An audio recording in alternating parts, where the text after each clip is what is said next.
Good morning and welcome to NASA headquarters. I'm NASA Press Secretary Jackie McGinnis, and thank you for joining us to announce who NASA will work with to develop a human landing system for the agency's Artemis 5 mission to the moon.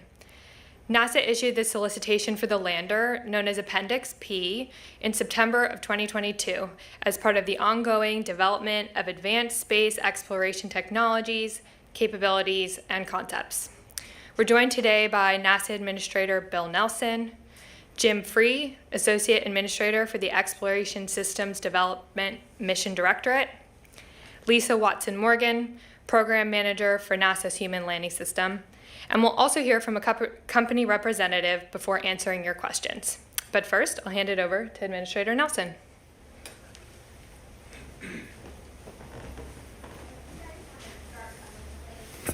Good morning, everybody. Just over 2 years ago, NASA announced that SpaceX would build the human landing system to deliver the first astronauts to the lunar surface. It's been a half century since we were there. We held a robust competition for the first landing, and SpaceX is making good progress. We have big goals for our Artemis program. About a mission a year to the lunar surface for stays for our astronauts up to 30 days. And today's announcement is about maintaining that cadence. It's about maintaining our excellence as the world's top space program and to maintain that for generations to come. It's about maintaining collaboration with our industry partners who will enable generations of explorers and pioneers to live and work on other planets. So we're here today to make an exciting announcement about a second lander award. An additional different lander will help ensure that we have the hardware necessary for a series of landings to carry out the science and technology development on the surface of the moon, and that what we do on the surface of the moon is in preparation for us to go to Mars. I've said it before, we want more competition.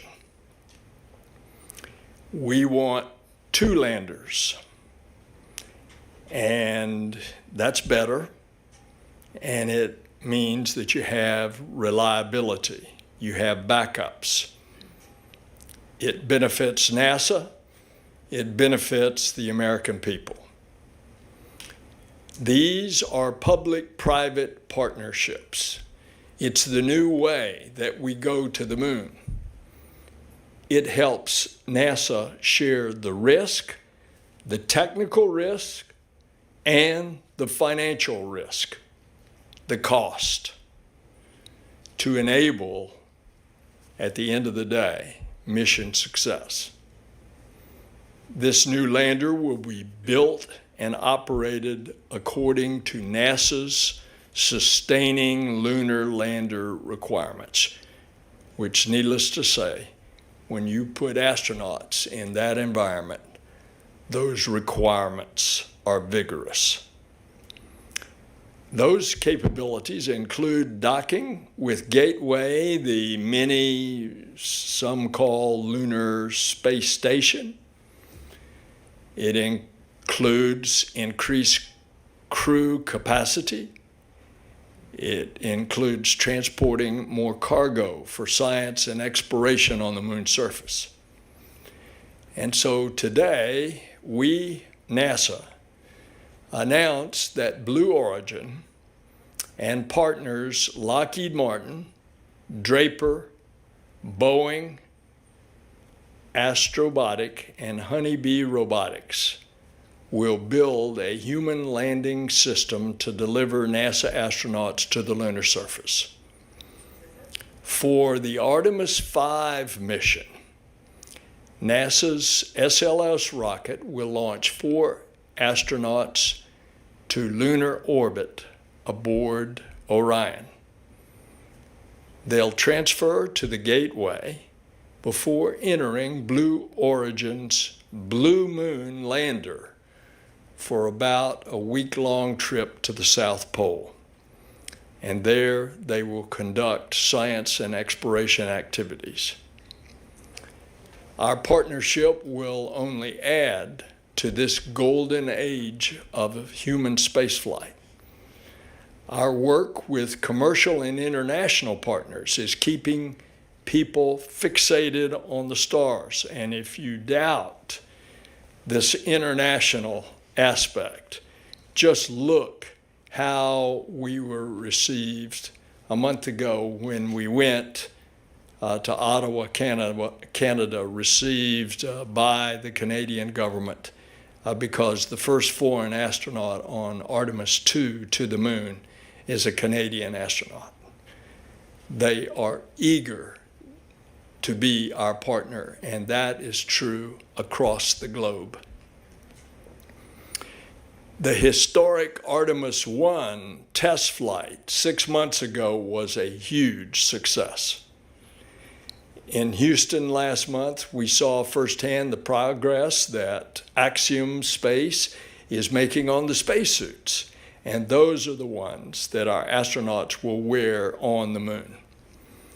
SpaceX is working hard on their Starship and lander, which will deliver the first woman and the next man to the surface. I've asked, and I still ask Jim Free every day how we are doing on the schedule for Artemis 2, and he assures me that we are on track for the fall of 2024. And with today's announcement, we are making an additional investment in the infrastructure that will pave the way to land the first humans on Mars. It's an incredible moment in spaceflight history. It's been 61 years since President Kennedy's words reverberated through Rice Stadium and made their way into the history books. Now, we know the first part. Quote, "We go to the moon in this decade and do other things, not because they are easy, but because they are hard."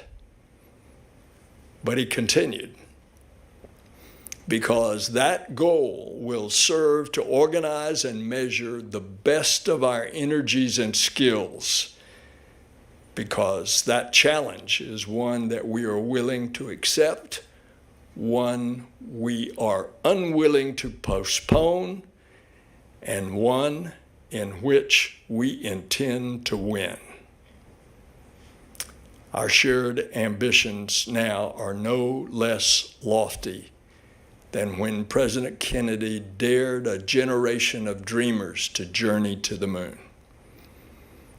And so today, in this golden era of exploration, the Artemis generation, NASA chooses to return to the moon together with our commercial partners, with our international partners. And together, our work will pave the way for astronauts to one day venture to Mars. Jackie?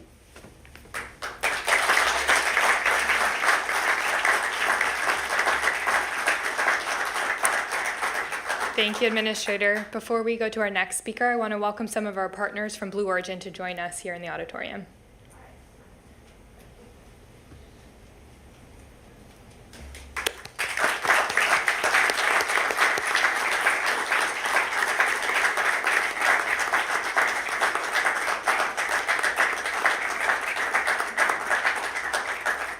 And next we'll hear from Jim Free.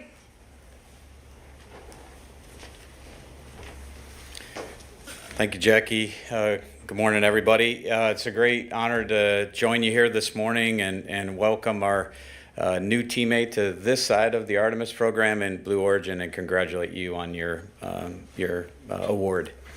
As the administrator mentioned, this lander is targeted for Artemis 5, which is really the intersection of our test flight and our long-term plans. But I'd like to kind of talk to you about the other missions and then talk a little bit more specific on 5.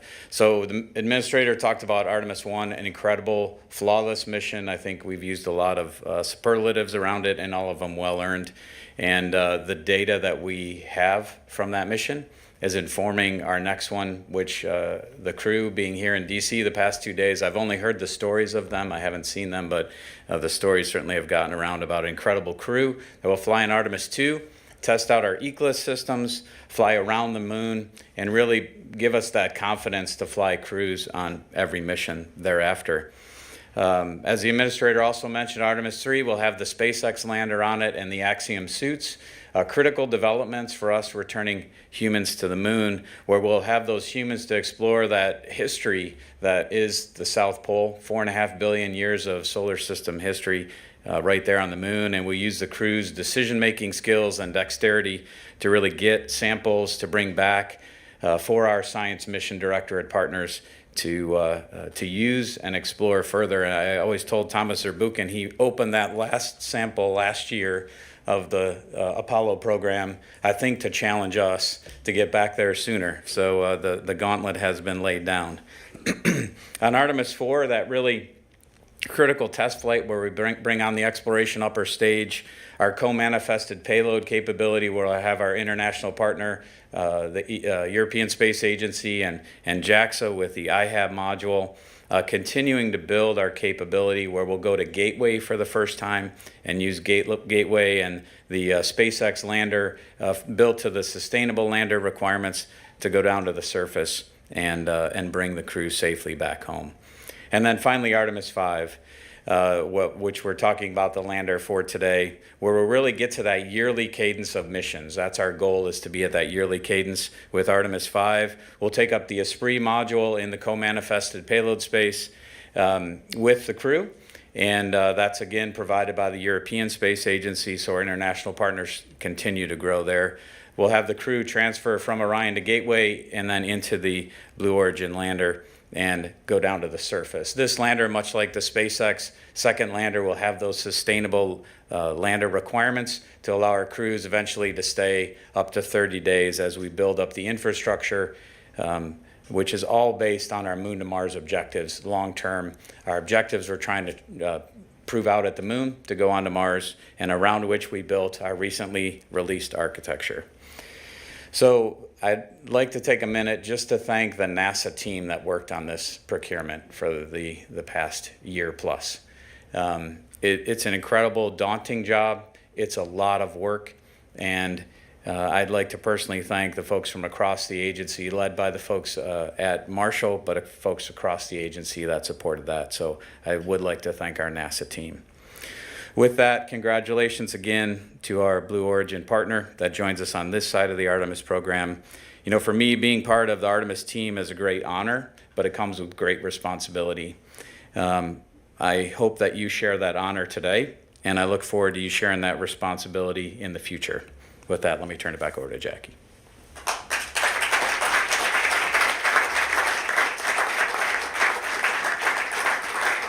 Thanks, Jim. Now we'll hear from Lisa Watson-Morgan.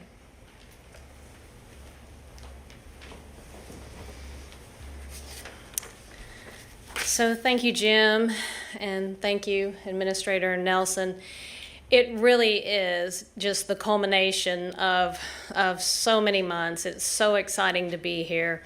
So much work, with all of our cross-program entities with Orion and SLS and the ground system at KSC, Gateway, suits. It's really a pleasure to be here and to really see us take this next step. So today's announcement, it is an important and exciting next step for the Human Landing System program. And now we will have 2 providers, and providing that competition that the administrator talked about earlier. It also helps us with then a more diversified industrial base, and that will help us advance innovation in the future. And that's really part of the American dream. I'm grateful for the continued strong congressional and stakeholder support for the Human Landing System program.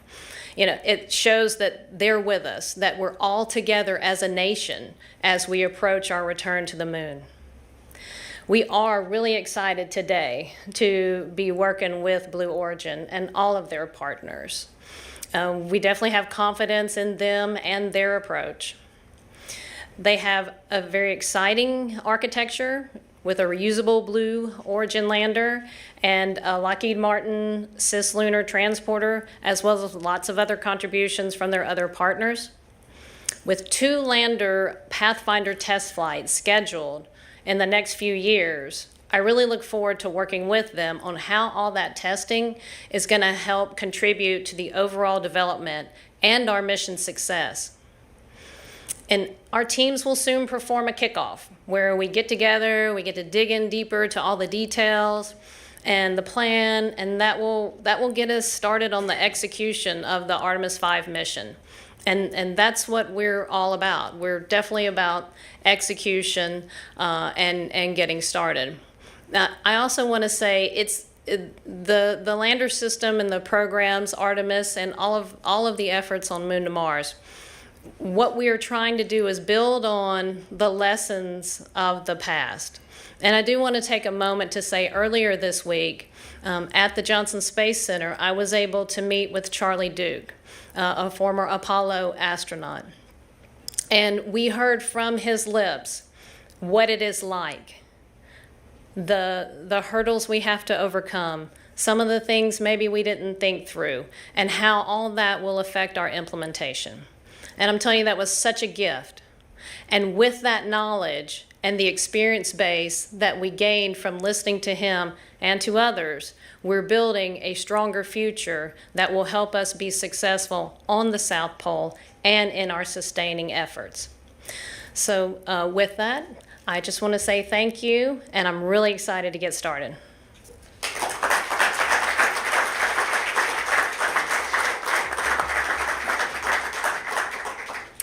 Thanks, Lisa. Next, we'll hear from John Caloris, Blue Origin's Vice President for Lunar Transportation, who will be overseeing lander development and is joining us virtually. John? Good morning, everyone. Thank you again for this incredible opportunity. On behalf of Blue Origin and the national team, I want to thank NASA personally. We're very honored and humbled to be part of this incredible experience. We're looking forward to participating on Artemis 5, and we're looking forward to working together. This national team has been working together for a number of years, and we're really maturing our efforts now, and we're very excited about the Appendix P effort. The Blue Origin Blue Moon Lunar Lander is configured in 2 configurations. The first configuration is a crew configuration that will be able to land 4 astronauts anywhere on the surface of the moon, day or night. That'll be the first mission that we fly as part of Artemis 5. This vehicle is also can be configured for a cargo landing mission able to carry up to 20 metric tons in a round trip reusable configuration, or 30 metric tons to surface to form the foundation of habitats and other permanent infrastructure. As part of the national team, we're very fortunate to have Lockheed Martin, who's building the Lunar transporter. The Lunar transporter will provide refueling services from low Earth orbit to NRHO and the parking orbit of where our lander is located. Along with the team is Draper, who will be doing GNC, navigation, and also our training and simulation. We've also brought new members to the national team, Astrobotic, who will be doing our cargo accommodations, Honeybee Robotics, who will be doing our cargo offloading capability, and Boeing, who will be doing our docking systems. So once again, thank you very much. We've been working very hard for this day, and we're looking forward to working together. And we want to also give thanks for the incredible effort during Appendix H, and how Appendix N and working together with NASA was able to get all the competitors together and ready for Appendix P. Thank you. Thanks, John.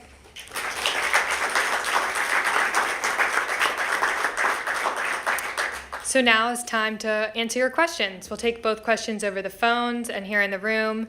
If you'd like to ask a question on the phone, just a reminder to please press *1 to get into the queue.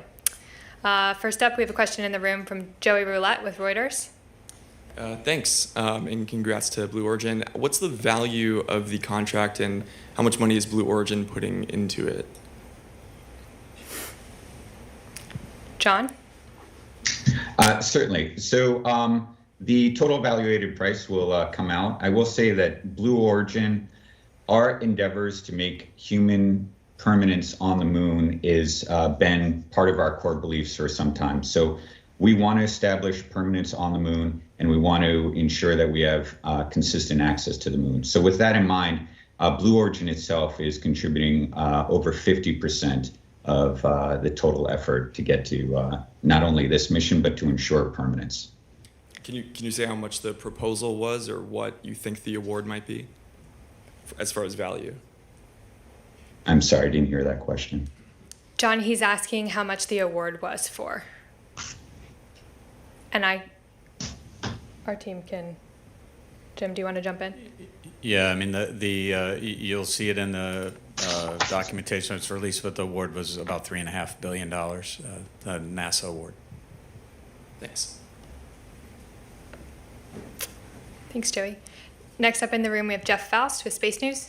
Good morning. Wondering if anyone from NASA can say how many bids it received for this, and what about the Blue Origin proposal stood out that caused you to select it? Thank you.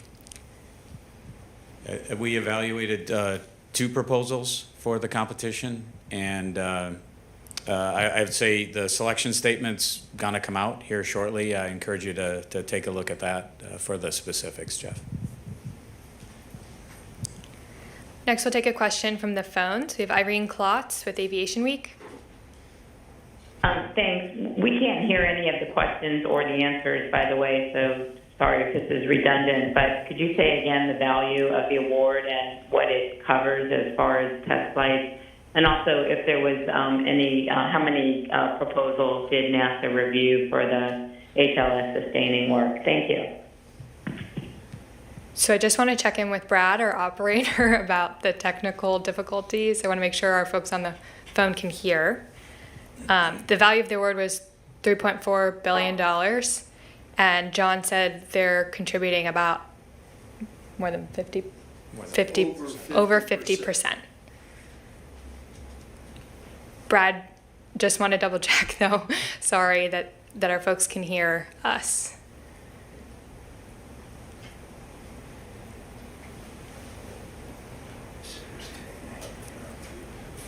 Okay. Next, we'll take a question from the room. Michael Sheets with CNBC. Thank you very much.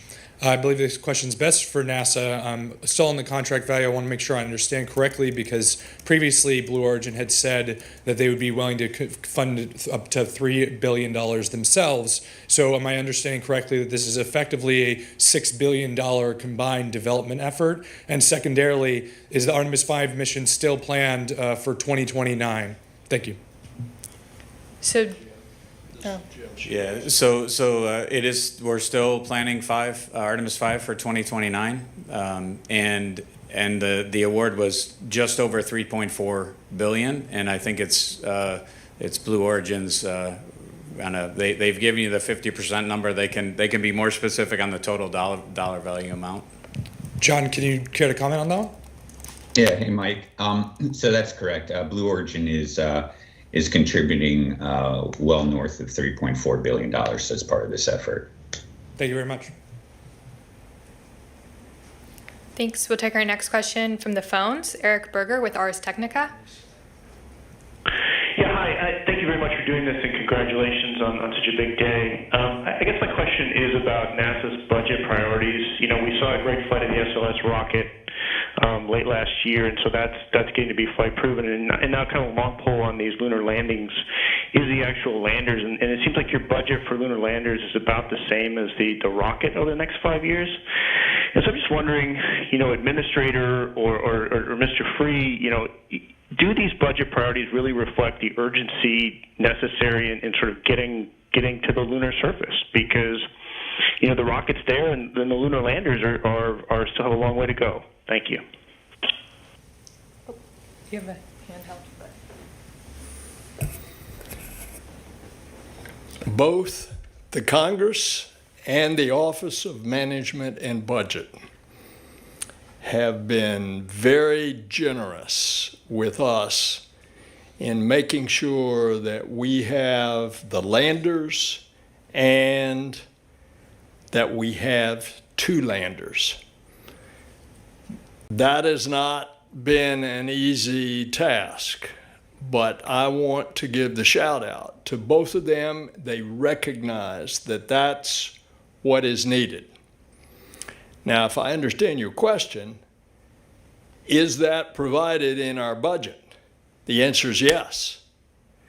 And I think the announcement here today, where the successful bidder is putting in over 50% more skin in the game than what the NASA contract, fixed price contract is quite significant. And it underscores the fact that this public-private partnership, that we go back to the moon, is in fact working.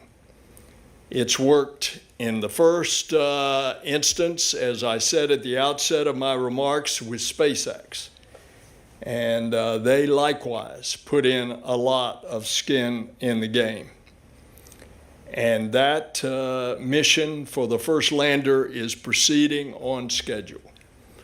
And likewise, in the announcement of this award today, you're seeing a similar situation that would clearly indicate the wisdom of this public-private partnership. Thank you. Take our next question from here in the room. Thank you. I'm Rokuda for Japanese National Newspaper Asahi Shimbun. I was wondering if you could provide the test schedule for Blue Moon. When and how do you plan to test it? Thank you. You got to answer the question. For John, would you mind elaborating on the testing schedule for the lander? Sure. Thanks for the question. So working backwards, if you will, before the first crew landing occurs, we will be landing a exact copy of that lander prior to that, 1 year prior. So we'll be testing out full lander systems and the full architecture prior to any astronauts entering the vehicle. And that will be roughly 1 year prior. Before that, we have a number of test launches and landings that we'll be releasing here soon. But as Lisa made reference, we do have our Blue Moon Mark 1 landers that we are currently posting flight hardware for. You may have seen it on social media. And the team's very excited about working those to prove technologies for these future landers before crew members even step inside. Thanks, John. We'll take our next question from the phones. We have Alicia Sowers from Mashable. Hi, thank you. This is a question for Mr. Kalors. Hopefully I will be able to hear his answer. There have been 3 straight landing failures with the Beret sheet and the Chandrayaan and now iSpace missions. All previous private landers that I'm aware of have failed, and that's not a great track record. So what makes you confident that you can achieve this, especially when there are humans involved? Thank you. Yes, thanks for the question. Can you hear me okay? We can hear you. Yes, I can hear you now. Thank you. Oh, great. Okay. So as I made reference to, we will be actually landing a number of vehicles prior to crew actually landing on the moon utilizing our vehicles. So not only will we be testing the technologies in the lunar environment to ensure safety, but then those will migrate into these landers.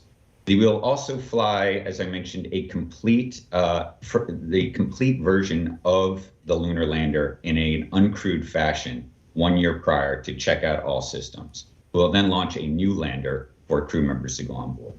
I'd also like to mention that's one of the great things about the national team. Blue Origin has been working these landers for a number of years. Lockheed Martin brings extensive experience on landers as well as their work on Orion. Draper, Astrobotic, and Honeybee are fantastic partners, and they're part of CLPS Awards. Boeing as well, with their experience on ISS and what they bring to the team. It's kind of like a perfect blending of what we're trying to do of lessons learned so we don't repeat those lessons again. Hey, and Jackie, can I add something to that, please?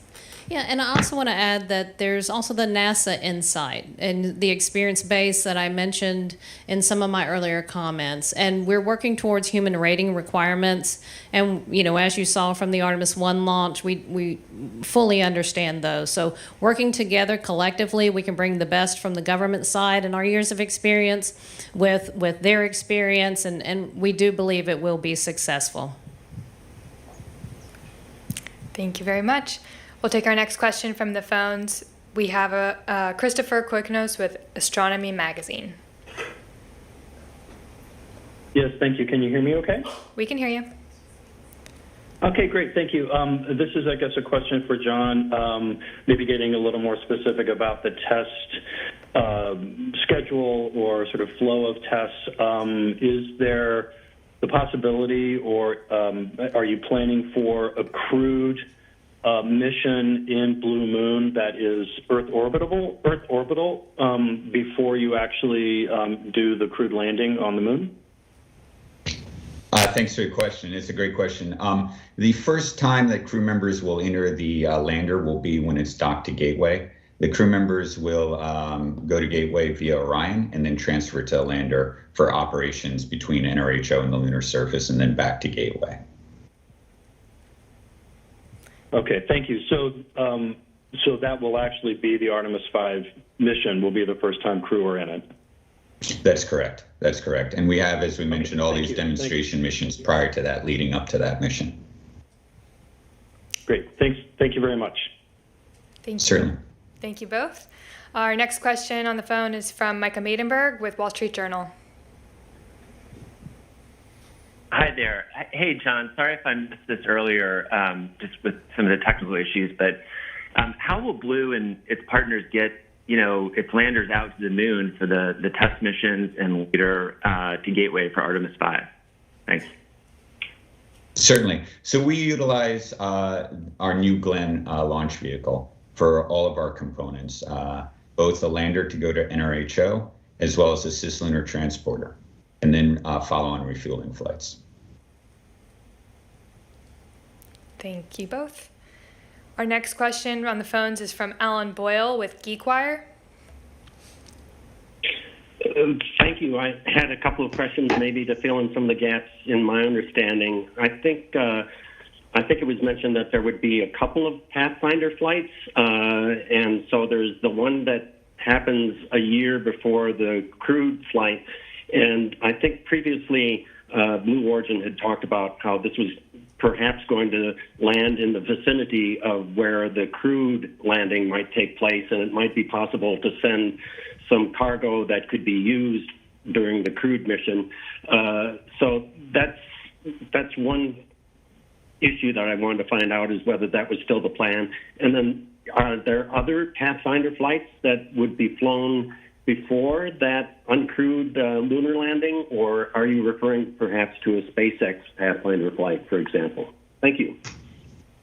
Yeah, thanks for the question, Alan. So, this will come out as part of the award, but Blue Origin will be landing 2 landers prior to the Mark II lander that will demonstrate single string operations, avionics, BE-7, reaction control system, etc., to this right now South Pole of the Moon.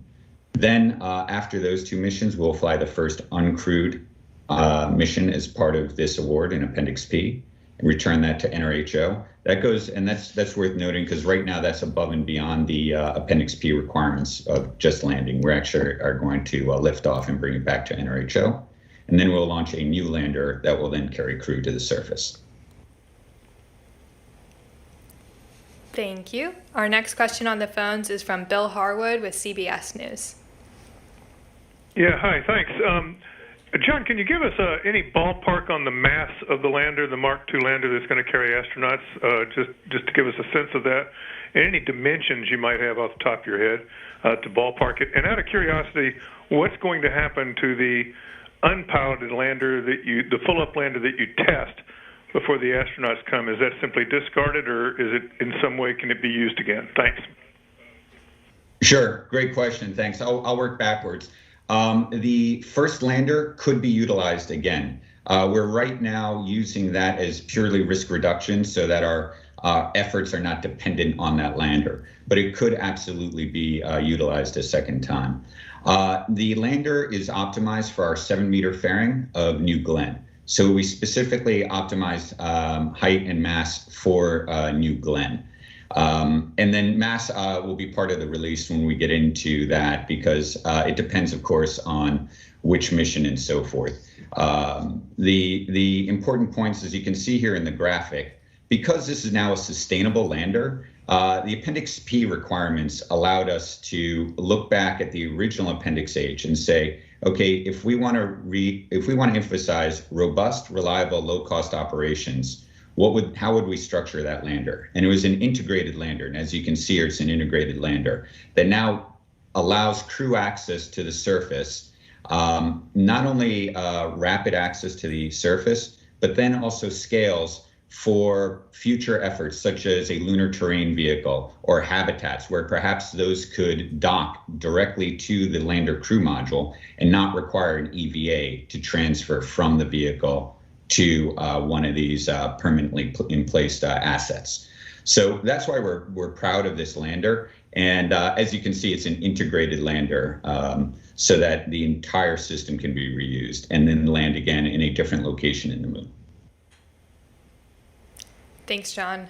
Our next question on the phone comes from Leo Enright with Irish TV. Thanks very much for doing this. I guess this is probably for the administrator. I was just wondering, you mentioned ACE4E, the European Space Agency's refueling communications module is going up on this flight. Do you envisage a European astronaut going on this mission? And do you envisage that European astronaut walking on the moon? You're way ahead with that question. The Canadian astronaut is going on Artemis 2. On Artemis 3, which is the first landing of the 4 crew members, 2 will descend to the surface. We expect that will be the first woman and the next man to land on the moon. Now, obviously, that crew has not been selected. The crew that's been selected is the one that's in D.C. right now, by the way, to rave reviews as the crew of Artemis 2, which will circle the moon. So when will foreign astronauts join on the actual landing? That's much further down the road. But likely it would not be on Artemis 3 on the first landing. That is expected. The first woman and the first man would both be Americans.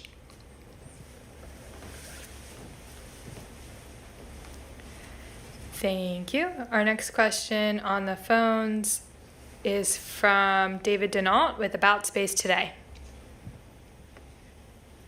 Good morning. My question deals with the gateway, and to help people understand this, and John, I think you made that kind of clear on your lander, that these could be reusable, unlike the LEM, which would separate and leave a portion on the ground. So the question here is, how do you get, are you going to use your Glenn rocket to get these landers to Gateway on a regular basis? So people understand that if it could be reusable, how do we refuel, for example? And what are the differences between the SpaceX lander and Blue Horizon? Sure, that's again another excellent question. So first of all, the landers are designed to remain in NRHO, so to remain in a similar orbit to Gateway. So they're not going back and forth from LEO, so they just require refueling. That's what the Cislunar Transporter from Lockheed Martin provides. So in low Earth orbit, we refuel that vehicle from New Glenn. Once that's refueled, it transits to NRHO, and it docks and refuels the Blue Moon lunar lander. Once refueling's complete, it can actually stay docked and provide services to the lander for quite some time. Or it can then undock, and we would then continue to gateway with the lander to dock. Did that answer all of your questions? Well, I wanted to compare the lander to SpaceX's lander. Are they similar? I'm actually uncertain about the complete CONOP on SpaceX, but I will say that ours refuels, and again, the payload is a different payload capacity, but ours refuels in our cislunar transporter refuels in LEO and then goes to NRHO to refuel the lander. But the lander does stay in the lunar environment. It does not transit back and forth. So how many landers will you have to complete this long-term mission? One lander is capable of multiple years and multiple missions. In fact, we worked that expressly for this proposal to provide large margins above the NASA requirements, as well as be able to perform multiple missions. Thanks, John. We'll take our next question from here in the room, Joey Roulette with Reuters. Thanks, Jackie. A question for John. Blue Origin really fought hard to get to this point. How does it feel being here, and how would you kind of characterize the journey in the past few years to get this contract? Thanks.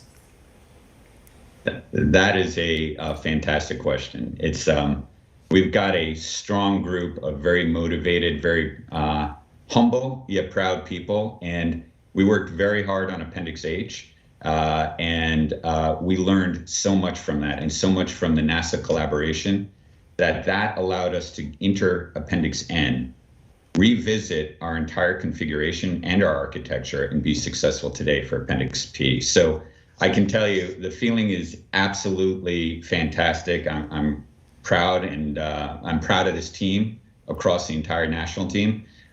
This is step one, though. We have a lot to do before we successfully land and return astronauts, and we're really we've been working for some time, and we're still ready to go. Thanks, John. We're going to take another question from here in the room. Michael Sheets with CNBC. Thank you so much. For the folks on the stage here, 2 questions about the other bids. How many bids did you receive in total from different teams? As obviously there were group efforts here going on underway. So how many other bids? Because we knew about the Dynetics bid. And on the Dynetics bid, have they given you any indication that they're going to continue development themselves? Or is this, something where they needed the development funding from you guys to really put more effort in seriously? Thank you. So as I mentioned, we evaluated 2 proposals, and you can, as mentioned, review those in the source selection statement. And as regards to their plans, I don't know. These notified both folks yesterday afternoon, so I wouldn't know their future plans. Thanks, Jim. Our next question on the phones is from Ken Chang with the New York Times. Ken?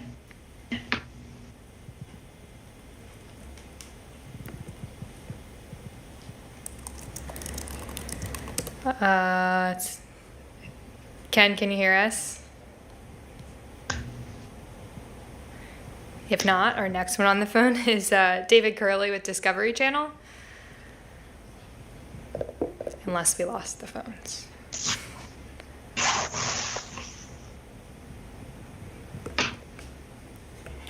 All right, we'll take one in the room here. Jeff Faust with Space News. Yeah, question for John. I know one of the big challenges for your architecture is being able to maintain the liquid hydrogen, liquid oxygen propellants for extended periods of time. I wonder if you can talk a little bit about the technologies you're investing in to be able to achieve that, and what the status of that is. Is that being funded by this award, or that work that is already ongoing? Yeah, thanks for your question. So this is, again, one of these great examples of the public-private partnership that we have with NASA. First of all, we've been funding our zero boil-off effort for some time within Blue Origin, as well as our partners in the national team. And we want to make hydrogen a storable propellant. because we believe that not only does that open permanency on the moon, but also enables the rest of the solar system via other technologies such as nuclear thermal propulsion. If you can make hydrogen storable, then you can do a number of things.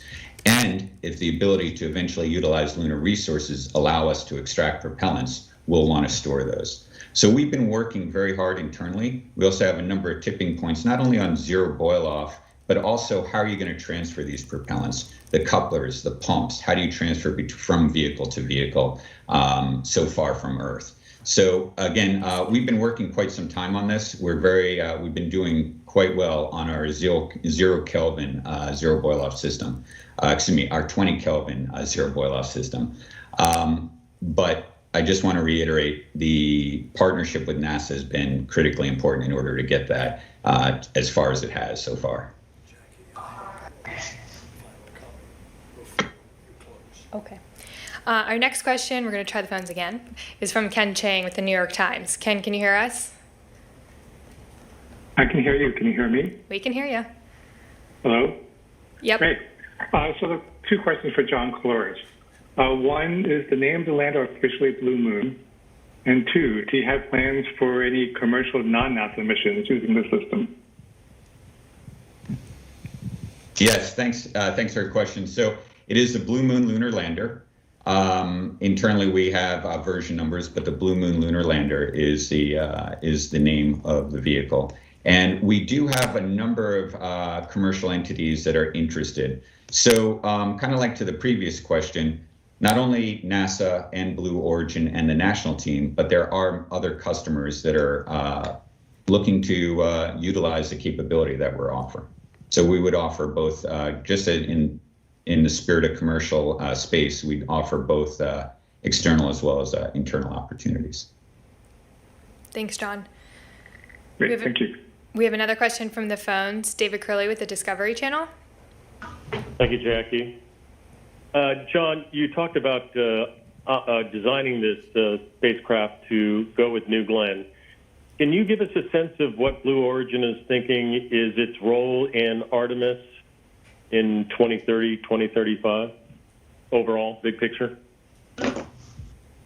Sure. So our role in Artemis, we're very excited about this lander design. As we said, not only to enable 4 astronauts for over 30 days of stay time, but as I mentioned, some of the design points that it will grow and fit with a permanent presence, whether that be with vehicles, with habitats. And so we want to support that. And that's why you may have seen in some of our social media posts, we're already working day-night capability, any location on the moon, so that we can operate as new discoveries are made and grow with NASA in the 2030s and beyond.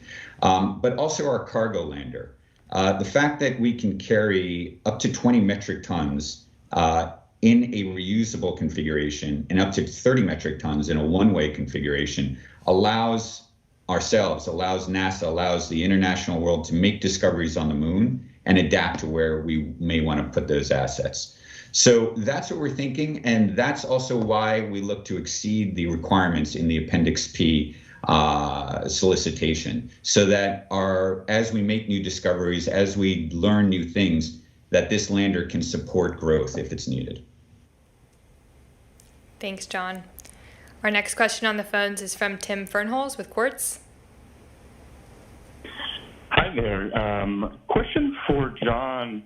I understand that there's a bit of technology development that has to be done for the propellant for the LOX LH2 around its temperature and the need to keep it cool in space. Can you talk about how you're going to buy down risk and what is novel about the propulsion system here?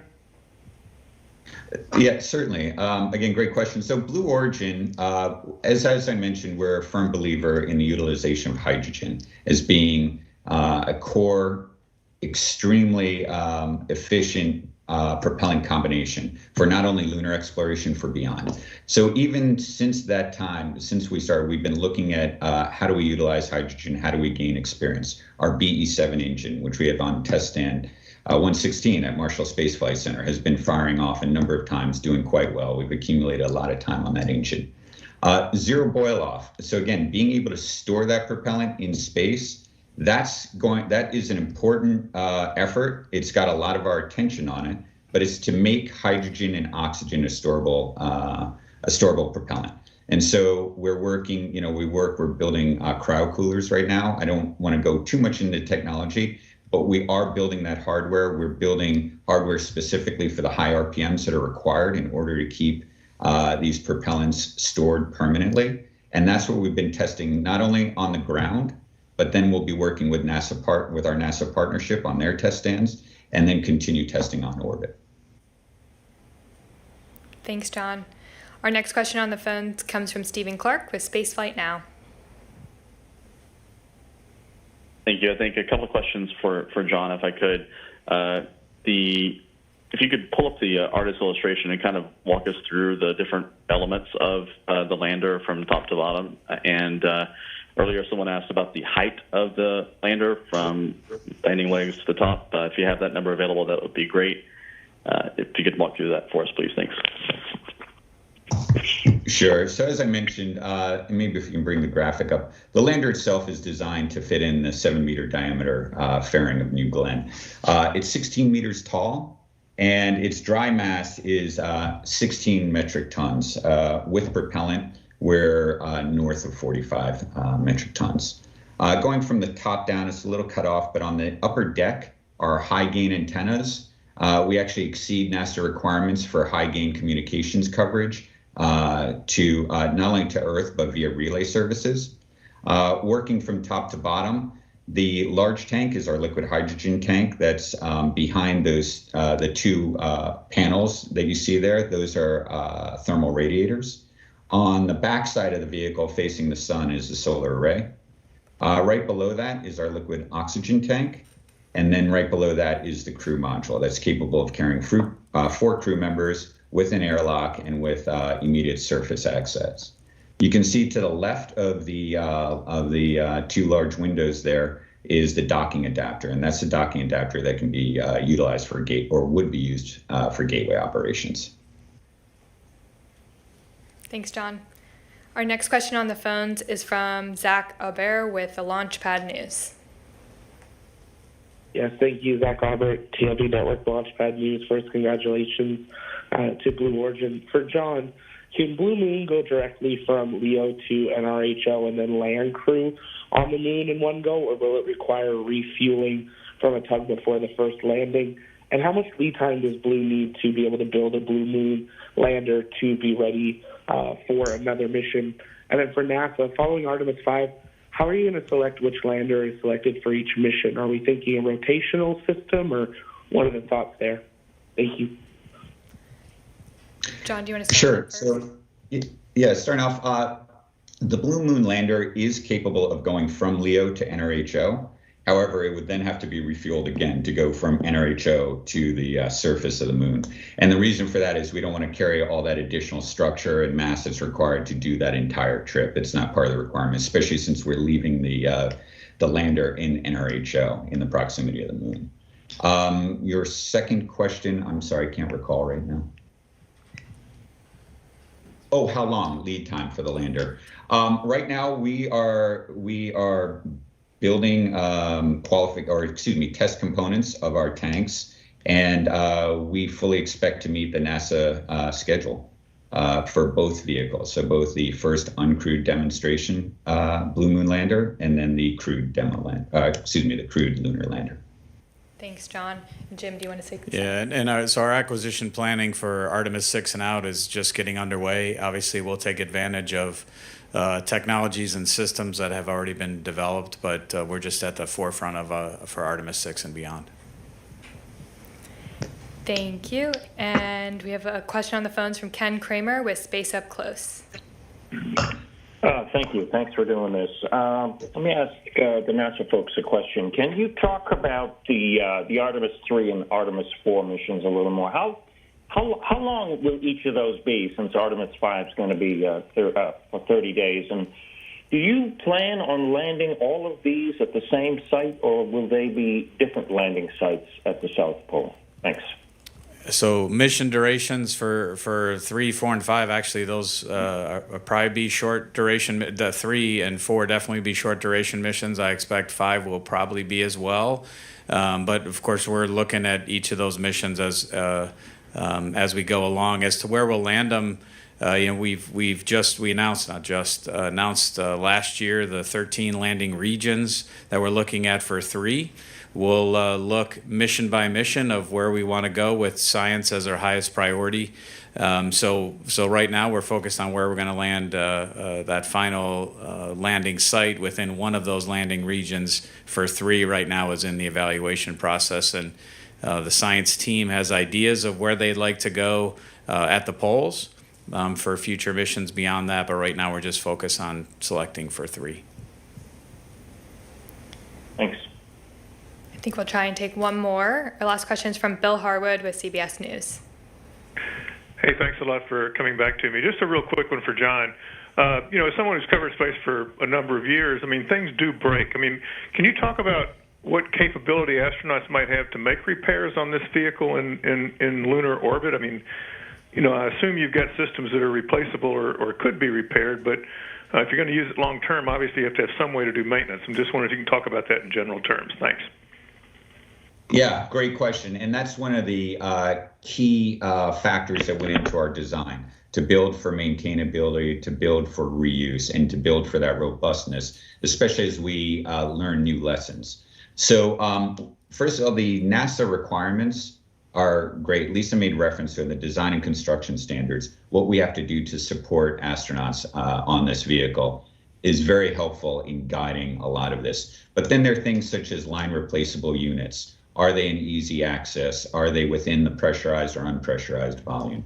There's, without getting into too much, but like robotic inspection of engines and that kind of thing. So that's what we'll be working through during this process. We already have some ideas on that. And as we go into our preliminary design review and our critical design review, that will not only be an important aspect, but we will utilize that very first uncrewed lander to test some of that, to see what we can do from the ground before we even bring an astronaut in the loop. And that's just for things like line replaceable units. Within the vehicle itself, there's levels of redundancy. There's also the ability for the vehicle itself to fault detect, isolate, and recover from any faults. And then the ability from the ground to also update any faults. Thanks, John. That's unfortunately all we have time for today. I'd like to hand it over to Administrator Nelson to close this out. So let's put all this discussion in context. We're going back to the moon in order for us to go to Mars and beyond. That's what Colonel Pam Melroy and Colonel Bob Cabana have been explaining in a detailed Moon to Mars architecture. This is a major part of it. We go to the moon, and it is hard, but when we go to Mars, it's going to be harder. So we go to the moon to learn, to live, to invent, to create. All these things to be successful on the moon, to go to Mars. The great adventure of humankind pressing out into the cosmos is here. And this is a part of it. So thank you for joining us today. Have a good day.